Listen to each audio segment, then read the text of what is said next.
So I've had my PC for a little over a year now, and it's all in good, but I made this mess. Yeah. We should try to fix that, shouldn't we? So I created this backlog from Steam sales and like missing out on classics on the 360 generation, so I figured, why not? Why not kind of try to go through my backlog here and see how much of it I can complete? Now, some of you might be thinking, why is this a problem? Just play the games that you have, don't get any more games. You're right. Simple reason why I can't do that. Consumerism. It feels nice to buy things. But I am going to try really hard, especially with Steam sales coming up, to keep the buying to an absolute minimum. That way I can actually clear out the backlog and not just add more to it. Now, the first game I want to talk about, simply because it has taken over any ounce of free time I have outside of playing other stuff. Anytime I have free, I'll try to pop it up and start a run, hopefully get further than I had before. That game is White Knuckle. This game is crack to my brain. It is so much fun. The climbing in it is incredible. There's this weird, like, eerie sense at the moment where it's like you don't really know what's going on. But there's some sort of ominous vibe to it that I really have been enjoying.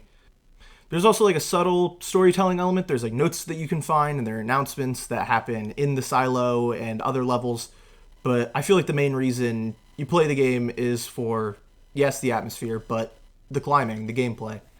I mean, the way swinging your hammer feels, putting stuff in the walls, throwing the rebar, even grabbing handles to just keep climbing up more. It all just feels so just smooth and tight. Just because it feels great to play, though, does not mean it is easy. This game is fucking hard.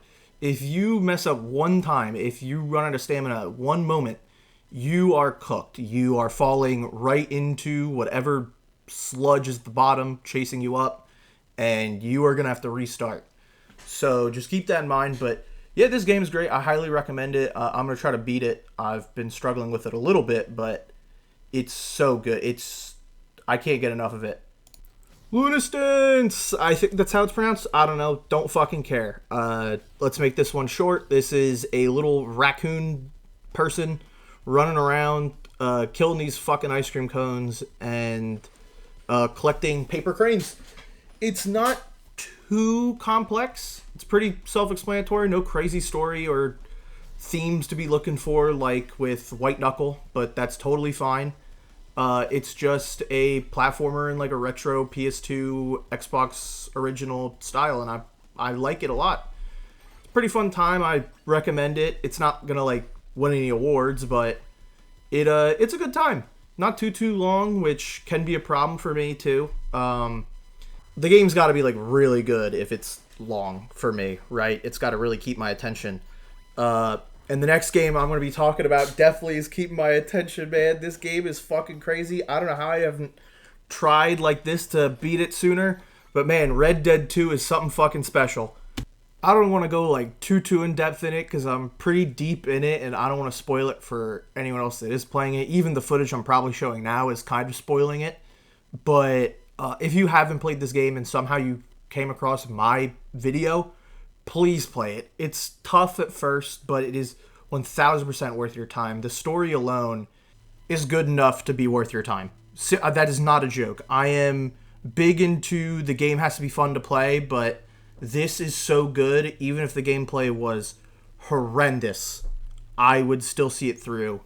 Just to see how Arthur and his story kind of play out here. But besides that, I'm playing a bunch of random shit. I mean, I'll hop into Balatro every once in a while. I'll open up some Counter-Strike to play with my friends. But yeah, these are the 3 games I'm really focusing on, with one of them being one that I will beat probably within the week. Now, I guess the big question is, why am I making this video? Why am I making any of the videos that I'm going to make? And I think there's 2 main reasons. One, the backlog is a fucking problem. I need to stop spending money on stuff that I don't really need and start actually beating the things that I, already have. But the other thing is a little bit more personal, I guess. It's the fact that I've wanted to make content for a pretty long time. I did when I was younger. But I think the reason why I stopped is I had this fear of being cringe, right? there's this whole dichotomy right now in the world where if you try to do something, you're being cringe. You want to be nonchalant about stuff. And I don't want to stay in that bubble anymore. I want to take risks. I want to do the things I want to do. And I think improving over time and making content that I want to make will truly, in the end, make me happier as a person. So I'm going to try to do that. We're going to see how this thing goes. Keep playing games. I'll be talking about games and whatever. Maybe I'll talk about the Knicks. They fucking hurt my soul every year. But all in all, I guess that's about it for this first upload. I will see you next time.